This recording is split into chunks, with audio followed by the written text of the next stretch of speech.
Hi everybody, Dan Illman Mike Beer. Special coverage of an all-stakes pick 4 at Charlestown on Saturday evening. It's a big evening of racing. Races 6 through 9 comprise this pick 4 sequence, and we will begin with the first leg, the West Virginia Lottery Breeders' Classic. It's a 2-turn 7-furlong race for 3-year-olds, and approximate post time is at 9:30.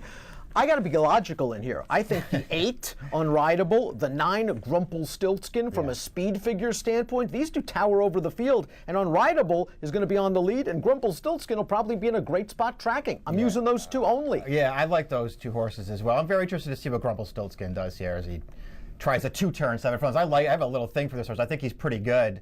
We'll see how he handles the Charlestown course. I will say this, as far as shipping into Charlestown goes.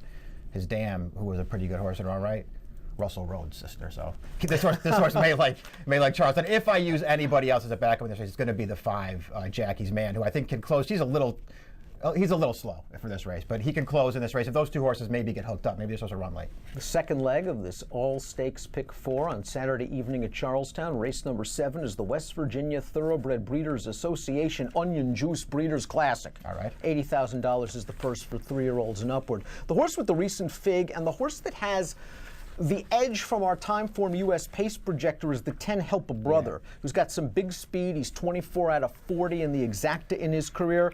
He got beat last time out, but second off the layoff, 8-5 on the morning line, no bargain. But he's the horse to beat based on that last race. No, he really is. I mean, I don't have any real knocks on this horse. Even though he couldn't get it done last time and he blew a clear stretch lead, second off of a little layoff now, and as you point out, the pace projector just puts him on a clear early lead. I think he's going to be pretty hard to beat in this race. In the fairway, the 7 just makes a lot of sense in this race. I would definitely use that horse as well. I don't know. I thought a little bit about maybe throwing the 8 in, Royal Blue. I'm not really sure how much I like that horse, but the race 2-back gives him a look. In the fairways, the other horse I'm using, I'm not sure I would use him as a B. If we're talking ticket maker, when we talk A, Bs, and Cs, and you can access that on DRF.com and Formulator, etc. He'd be the other horse I'm going to use. He's just a salty old veteran. He hasn't won this year, but I have a feeling he's rounding into form. He's run some solid races.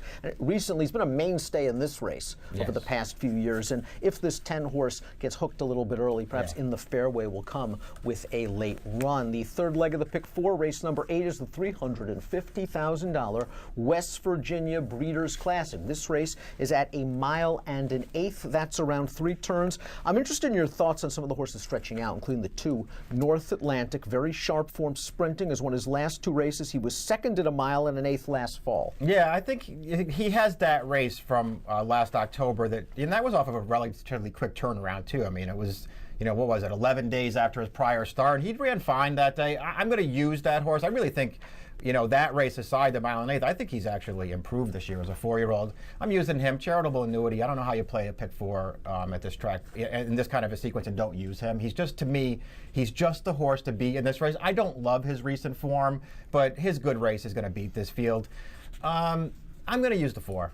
Ella Giovanni, Ella Govna. It's Ella Govna. Hello, Govna. I didn't even get that until just now. I don't know. This is the horse I'm worried about, the 1 mile and an eighth for. I really feel like he may not want to go this far, but I'm using this horse. I like the way he finished last time out. He got a fig.